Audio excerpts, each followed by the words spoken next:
Thanks for checking out BaseballBrew.com. Today we'll look at the starting pitching staff of the 2010 Brewers. Yovani Gallardo is the ace, and the young fireballer is much too talented to walk that many hitters. I've seen too many at-bats last year where he would have 8-9 pitches against the 8th place hitter. No reason for that. Attack those guys, get them out early in the count. You don't have to strike everybody out. You have good enough stuff to attack people. Get them to ground out to the shortstop on an 0-1 count. That's going to save you some pitches. Keep your pitch count lower, allow you to get deeper into games, and save the Brewers bullpen. I think Gallardo can do that this year, and I think he's going to be a good value for fantasy players. I would strongly recommend taking Yovani Gallardo in the middle rounds of fantasy drafts. The other pitcher that I think I would take in fantasy drafts is Randy Wolf. Randy Wolf, with the amount of quality starts he had last year with the Dodgers, is a guy that can really help the Brewers rotation if he stays healthy. The injury history is extensive for Wolf. Hopefully he's gotten past the injury bug. The contract may be a little high for what some people like, but when you have to spend money on the free agent market to get starting pitching, you're going to have to overspend. The Brewers may have overspent a little bit for Wolf, but I don't think it was too big of a deal. I would consider taking Wolf in the later rounds of fantasy drafts if you're looking for a potential pitcher that can help you with some wins.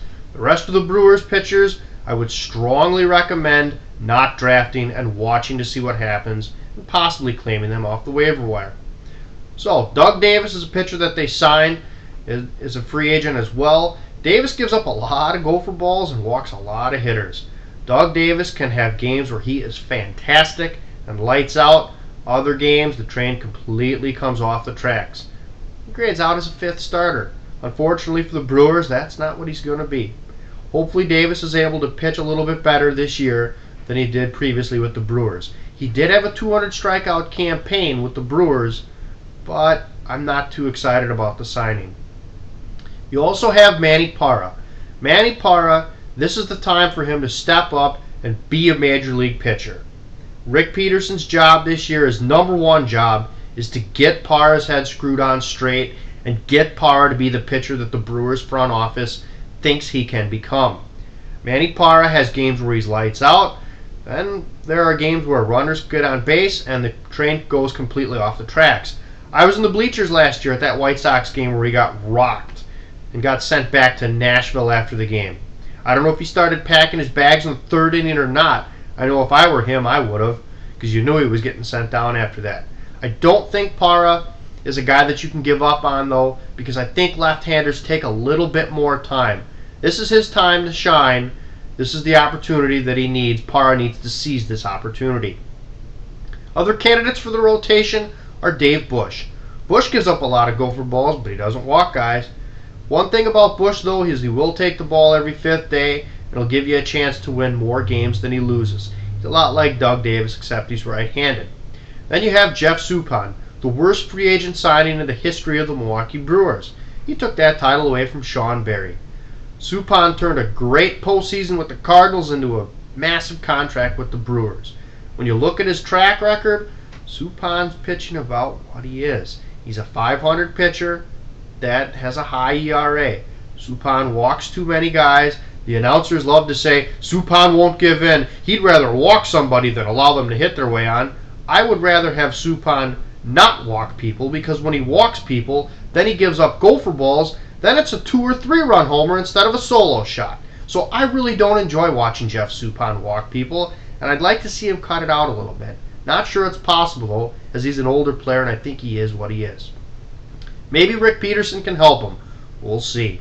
Other candidates that you have for the rotation are Chris Capuano. I don't see him making it, to be honest with you. I think he's going to be in the minor leagues for much of the year, and if he is able to come back, I think he may be a middle reliever. 2 Tommy John surgeries is pretty tough to overcome. The Brewers also signed John Halama to a minor league deal this offseason. He's in camp. Halama was an average pitcher back in 2003. It's 2010 now, so I'm not sure what he really has left. He could be a guy, though, that provides some depth in the rotation, goes down to AAA, and if you have an injury, could come up and spot start. But I think he's more of a middle reliever at this point of his career. You also have Chris Narveson. The left-hander struck out 10 Cubs in a late season performance, but really never got that chance until later in the season. I'm not sure the Brewers organizations were really sold on what he can do. If they were, I think he would have got a chance earlier in the season. You also have Josh Butler. Butler's a guy that they got from the Tampa Bay Rays for Gabe Gross a couple years ago.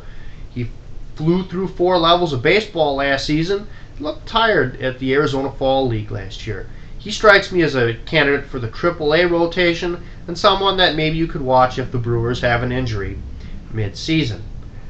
Those are the starting pitchers that you're going to see in camp for the 2010 Brewers. In an upcoming video, we'll talk about the relievers for this year's team. Thanks for checking out BaseballBrew.com.